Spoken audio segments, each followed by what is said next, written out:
আমি শুধু এইটুকু বলবো, আওয়ামী লীগ কার্যত 2006 সালের 28 অক্টোবর থেকে দেশে ভয়াবহ খুনের রাজনীতির সূচনা করেছিল।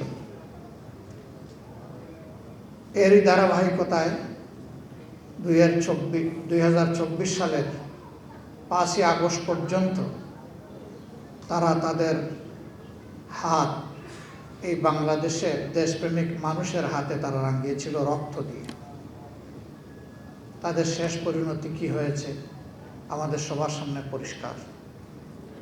আর আসল পরিণতি আল্লাহর জিম্মায় তাদের জন্য অপেক্ষা করছে। দুনিয়ায় তারা লাঞ্ছিত হয়েছে। এর আগে স্বাধীন বাংলাদেশের কোন শাসক এভাবে দেশ ছেড়ে পালিয়ে যায়নি। মৃত্যুর চাইতেও পালিয়ে যাওয়া আরো বেশি অপমানজনক। সেই অপমান তাদের কপালে জুটেছে। আমরা সবাই মজলুম ছিলাম। পার্লামেন্টে আমি 2-3 বার বলেছি যে এই পার্লামেন্টে এমন সদস্য খুঁজে পাওয়া কঠিন হবে যিনি ফ্যাসিবাদের হাতে জুলুমের শিকারে পরিণত হননি। সুতরাং এটি মজলুমদের একটা মিলন মেলা। মজলুম তো মজলুমের দুঃখ বোঝার কথা, কিন্তু আফসোস ক্ষমতার চেয়ার সম্ভবত এইরকমই নির্মম যে মানুষকে তার অতীত ভুলিয়ে দেয়। তখন সামনে ক্ষমতার ওই সোনালী ঘোড়ার দৌড় ছাড়া আর কিছুই দেখে না। আপনারা দেখেছেন বর্তমান সরকারি দল সংসদ নির্বাচনের ইঞ্জিনিয়ারিং তারা স্বীকার করে নিয়েছে সংসদের ভিতরে। স্থানীয় সরকার প্রতিমন্ত্রী মীর শাহে আলম তিনি বলেছেন ছাত্ররা আন্দোলন করে সরকারের পতন ঘটিয়েছে, আমরাও ছিলাম। তবে ক্যাপ্টেনের হাতে ডক্টর মোহাম্মদ ইউনূস লন্ডনে গিয়ে ট্রফি তুলে দিয়ে এসেছে। লজ্জা! আন্দোলন যে ছাত্ররা করেছে সেই ছাত্ররা এবং তাদের মা বাবারা মিলে যাকে দেশের ক্ষমতায় বসাতে চাবে তারাই বসবে। ডক্টর ইউনূস যদি এটা করে থাকেন আমি এইটারও নিন্দা জানাই।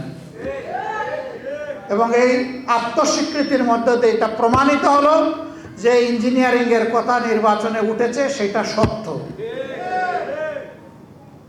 এখন বলতে পারেন আপনারা কি করলেন? ভোট দিলাম 70% মানুষ, আপনারা ভোটটা গড়ে তুলতে পারলেন না কেন? আমরা কেন পারিনি তার জবাব আমার চাইতে আপনারা কম জানেন না। তবে এইটা কি, আমি সেদিন পার্লামেন্টে বলেছিলাম গরু বারবার ধান খেতে আসে, কিন্তু কপাল যখন মন্দ হয় তখন কিন্তু জালে বেঁধে যায়। ইনশাল্লাহ গরু বেঁধে যাবে, দেরি হবে না ইনশাল্লাহ। বিএনপি জাতির সাথে প্রতারণা, ধোঁকা এবং গাদ্দারি করে তাদের যাত্রা শুরু করেছে। এবার তারা সংবিধান সংস্কার পরিষদের সদস্য হিসাবে তারা শপথ নেয়নি। তারা তখন বলেছে গণভোট হারাম।